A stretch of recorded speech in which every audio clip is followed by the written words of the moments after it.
Great ones are one of the most sought-after trophies in the entire game, and the only way to get one is to grind for it. Today I am here with Squidster Outdoors, and together we're going to be counting down 10 top tips to become a pro grinder in Call of the Wild. But before we do, let me know in the comments what your dream great one is. And somewhere in the video I am going to share a key phrase. Drop that in the comments for your chance to win a 1-month membership to the channel, and we are going to dive right into it.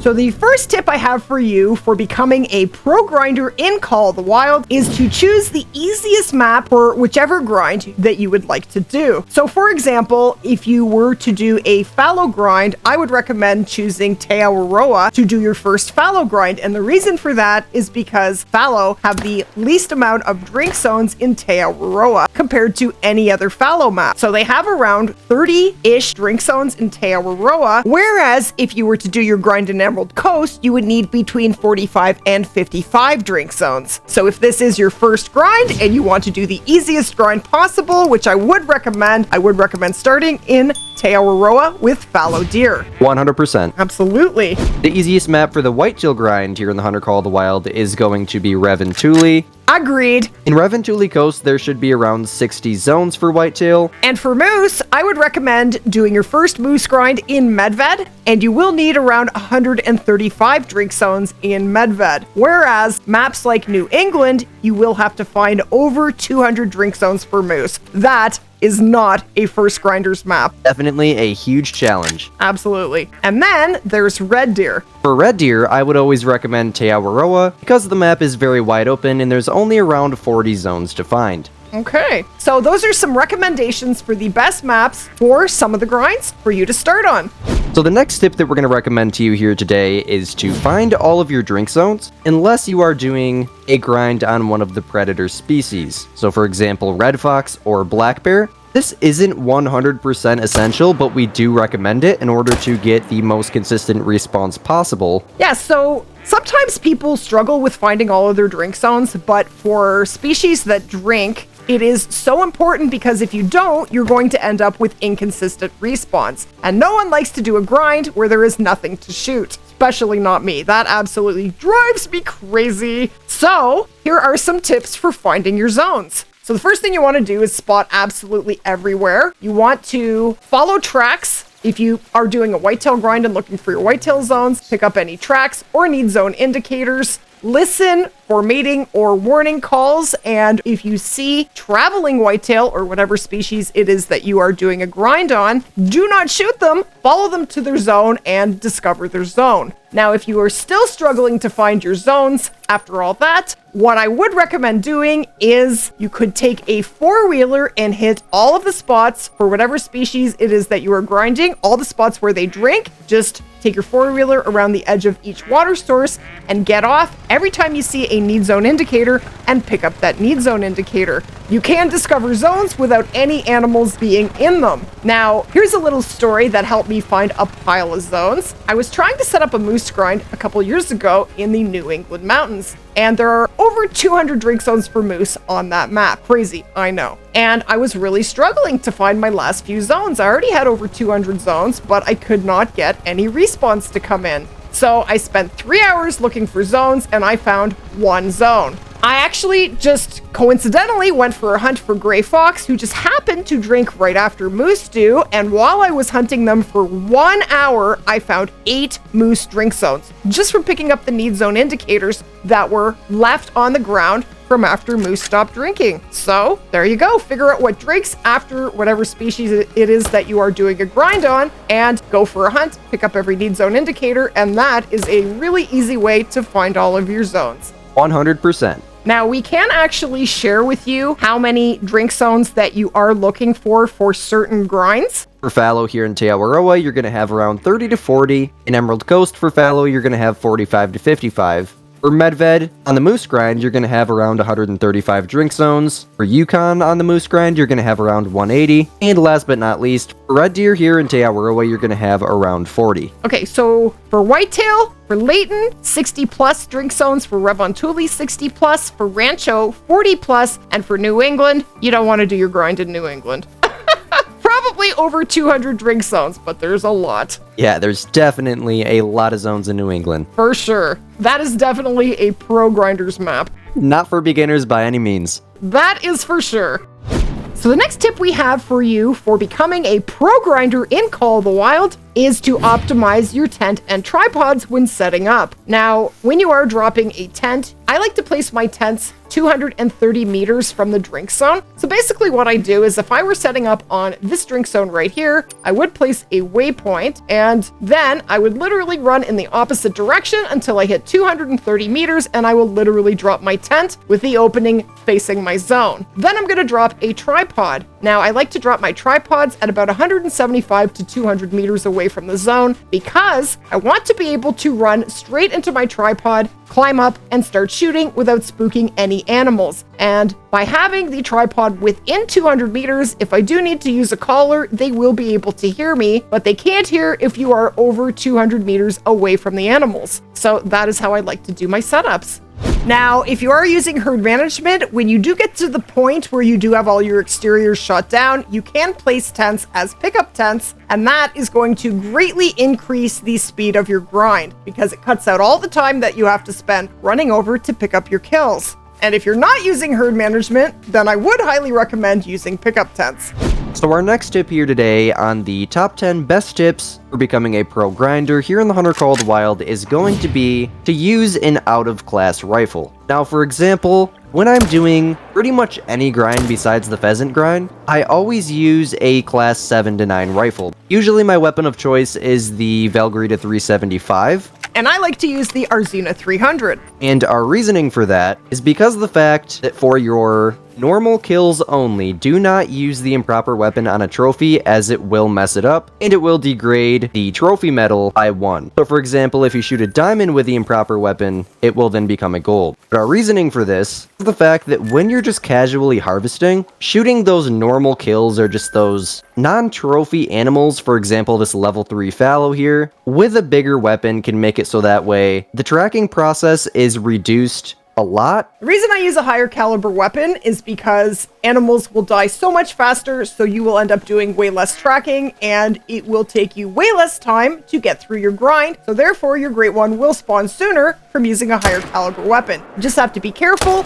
not to shoot a trophy with it. I carry a class 7 to 9 rifle and a class 4 to 8 rifle, and I use the 7 to 9 on non-trophy animals, and I use the class 4 to 8 rifle on diamonds and rares, and of course on great ones. That will definitely speed up your grind. The next tip we have for becoming a pro grinder is to get really good at follow-up shots. Now, it is a lot easier to take a follow-up shot when you are using a mouse and keyboard, but even on a controller, all you can really do to get better at follow-up shots is to practice. When you are taking 2 animals down from each zone, that is basically what you want to do if at all possible, because when you only take 1, the grind is going to take literally twice as long. So basically what I do is when I am shooting more than 1 animal, I get a visual on both. So basically I figure out which animal I'm going to shoot first, which I'm going to shoot second. I keep that second animal in the corner of my eye, and as soon as I shoot that first animal, I'm already moving on to the second. So let's give it a try right now. Now, if at all possible, you want to be taking shots on broadside animals because frontal shots just don't seem to register that well in the game. Sometimes they do and sometimes they don't, but on a broadside animal, you have a much greater chance of getting a vital and dropping that animal so you don't have to do a lot of tracking. That will basically help you to do this grind as fast as possible. So here we go. So I'm going to shoot this guy and then this guy over here. I'm already moving over here.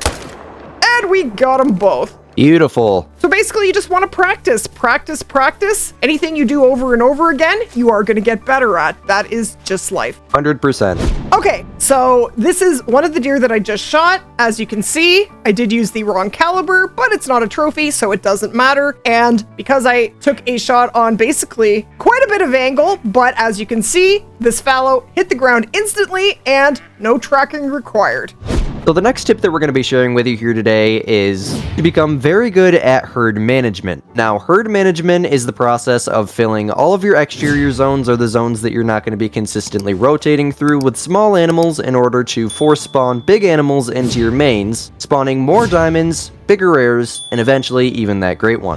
So when you are using herd management, basically this is what you want to do. Now these are just brief points. I will link a video on how to herd manage any species, but I do have a herd management video for just about every Great One species in the game. So I will drop that playlist in the description. How about that? But basically what you want to do when you are herd managing is, the first thing you want to do, and you do this with any grind, whether you're herd managing or not, is to find all of your drink zones for non-predator species. Now I want to mention that if you are doing a grind for anything that does not drink, you do not have to find all of your drink zones or all of your feed zones. It is a good idea to find as many as you possibly can because number one, you need to know what is on your map. You could have very sweet initial spawn trophies and not even know about it. But also, finding more zones will actually help you to get more consistent respawns, and that is the bigger reason that I like to find as many zones as possible. But let's get back to herd management. So, for herd management, once you find all your zones, you want to set up on 8 main zones. So basically, you pick which zones are your main zones. You want to pick zones that are nice, wide open, nice sight lines, just your favorite zones. Those are going to be your main zones. And literally every other zone on your map for that species is an exterior zone. But because we only have 16 tents, you can only get to 8 of those exterior zones at a time. So what you do is you set up on 8 exterior zones and then you rotate on all 16 zones at the same time, shooting the mid levels and up. So for fallow, you're going to shoot the large 3s, level 4s, but you're not going to shoot the level 5s right away. When a level 5 or a potential diamond spawns into your grind at a main zone, you want to stack them. And what stacking is you're just going to leave them for now. We're not going to shoot them right away. And the reason you do that is because when you do have several diamonds sitting on your map, that is going to force the game to give you smaller respawns because the game knows there's big animals on your map, so it's going to compensate by giving you smaller ones, and that is what you want in your exterior zone. So that is going to help you to shoot your map down faster. You want your exteriors to be small animals only. So once you get to an exterior zone and all you see are level 1 and small level 2 males for whitetail, for fallow, level 2 and small level 3 males, then you can actually pick up your tent and your tripod and set up on another exterior zone and continue grinding and keep moving your setups as your exteriors become small until they are all shot down. And when that happens, you can then pull your tents and tripods from your exterior zones, set them up on your main zones as pickup tents, and you can then shoot the diamonds that are sitting on your map. From that point forward, that is when the fun really starts. Then you only grind your 8 main zones and you continue to do that for the rest of the grind. At this point, you are going to get way more diamonds, larger rares, possibly even super rares, and then you just gotta wait for that great one to spawn. And that is basically herd management. And it is very, very fun. It is fun and it's very effective. And while it might sound like a lot, once you start to do it, it's gonna click in your brain and you will eventually get really good at it. And that is how you seriously become a pro grinder. Couldn't have said it better myself. Okay. The next tip we have for becoming a pro grinder in Call of the Wild is to grind as much as you can without getting burnt out. So basically, you want to have some sort of consistency, maybe grind for an hour every day or 2 hours every day or whatever your schedule is going to allow you without getting burnt out. Now, grinding is basically the process of shooting the same animal over and over and over and over and over again until sweet trophies appear on your map. Now, that can get to be a lot. You can burn out, so I am going to recommend that if you feel like you are starting to get burnt out, it is really important to stop grinding, go and do something else, go and hunt a different species. It will not harm your grind in any way, and come back to your grind later when you're not feeling so burnt out, because this is supposed to be fun, and if it's not fun, don't do it. Just come back later. 100%, absolutely. Okay, so the next thing that we're going to be sharing with you guys today is something that is very, very important, especially when doing a herd managed grind, and this is solo zones. So what a solo zone is a zone that only has males in it, or a zone that only has a single male. Now, when you find a solo zone, depending on what grind you're doing, you may need to shoot it. So for example, we are looking at a solo zone right now. The deer on the right is a non-shooter deer, but the deer on the left is a big deer. You do not want this as a solo because of the fact that the goal is to have all the big deer in your mains and all the small deer in your exteriors. This also applies to solo zones. So what I would suggest that you do is stack 5s in your mains, and then when you find a solo that's big enough, depending on what grind you're doing, I usually shoot any fallow that look like they'll score 150 or bigger if they're a solo, and obviously this level 4 here is a huge deer. So what I'm gonna do is I'm gonna go ahead and shoot it.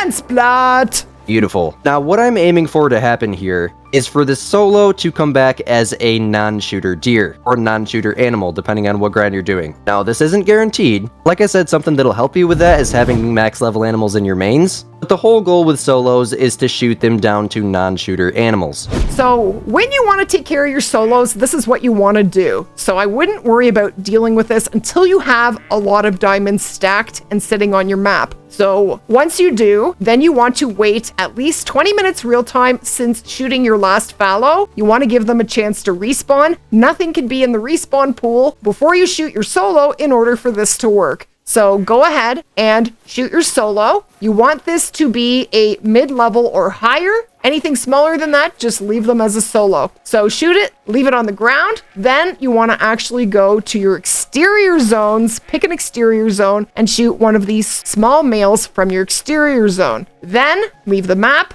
Don't harvest this animal from the exterior. Leave the map, come back, and then you need to wait that 20 minutes real time again in order to give them time to respawn. They have a 50-50 chance of the respawns swapping zones. And the reason you do this with your exterior is if they do swap, you want to set up on that exterior again and shoot it down again. But it's a lot easier to shoot down an animal that's in a herd zone than a solo zone. So that is why you want to do that. And that is advice from iBuy Premiums. So thank you, iBuy.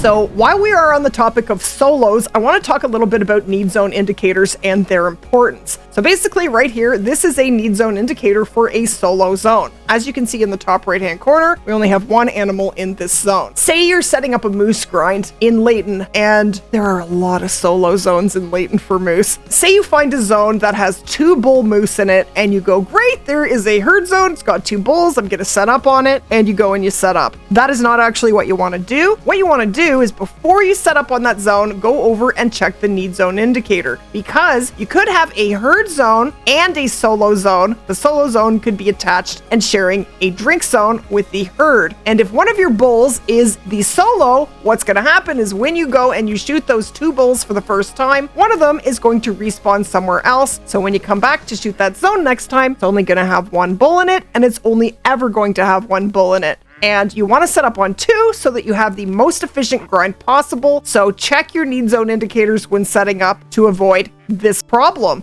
The next tip we have for becoming a pro grinder, what we would actually recommend doing is joining live streams and watching grinds live. Now, the reason you want to do this is because you are going to learn so much from watching different creators do their Great One grinds, especially when they're using herd management. One huge benefit to this is not only visually learning, but you can also ask creators questions live in the chat and get a live answer. So if there's something you don't understand, you can just ask questions, and that is an amazing way to learn. We have such a helpful community. When you do ask questions in a live stream, even if you don't get a direct answer from the creator, a lot of the members of the community will try and help you in the chat as well. So it's a great way to get to know other people, to learn, and to enjoy some Call of the Wild content. Absolutely. I have such an amazing community. The Call of the Wild community is such a great place. So many helpful people out there. And like Lady said, if you don't get a direct answer from the creator personally, I can almost guarantee you there will be someone who has a lot of experience in there with the game that will be more than willing to help you on out. Absolutely. Now, the 10th tip that I have for you for becoming a pro grinder in Call of the Wild is to join my Discord server. There is a crazy amount of information in here, lots of references that will definitely help you in your gameplay and in your grinds. So, first and foremost, you want to go to References COTW. There is a species info channel, and in there is an info sheet for every map in the game. So just look up whatever map it is that you're hunting on, and we have every species listed, and then under each category, there is their class, max level, diamond trophy rating, max weight in kilograms and in pounds, their drink, feed, and rest time, their collars and decoys, their common, and their rare fur types. That is a crazy amount of information. Now, once you have looked up whatever info you're after in here, then go down to the next category, which is Ladies Hotspot Maps. So in there are hotspot maps for every map in the game, and I have recently updated them. I mean, the info was up to date before, but the maps needed a little bit of love, so that they have received, and there are new super guides coming on the channel very soon. Now, the only map that needs to be updated is Selsvisen Park, so I will be adding maps to there very soon, and there will be a super guide coming. But I try to make my Discord a great resource to help you guys succeed in the game, and all you have to do is join. It's totally free, and I will leave the link for my Discord on the screen and in the description below. So there you have it. There are 10 tips for helping you become a pro grinder in Call of the Wild. Special thanks to Squid Outdoor Gaming. Definitely subscribe to him. I will leave his link on the screen and in the description below. Let's help him hit 10K. And if you did enjoy the video or learn anything at all, go ahead and splat that like button. And if you are new to the channel, be sure to hit that subscribe button for more videos just like this. And as always, thank you so much for watching.